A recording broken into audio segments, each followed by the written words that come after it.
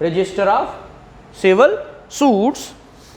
Such entry shall be numbered in every year according to the order in which the plaintiff are admitted.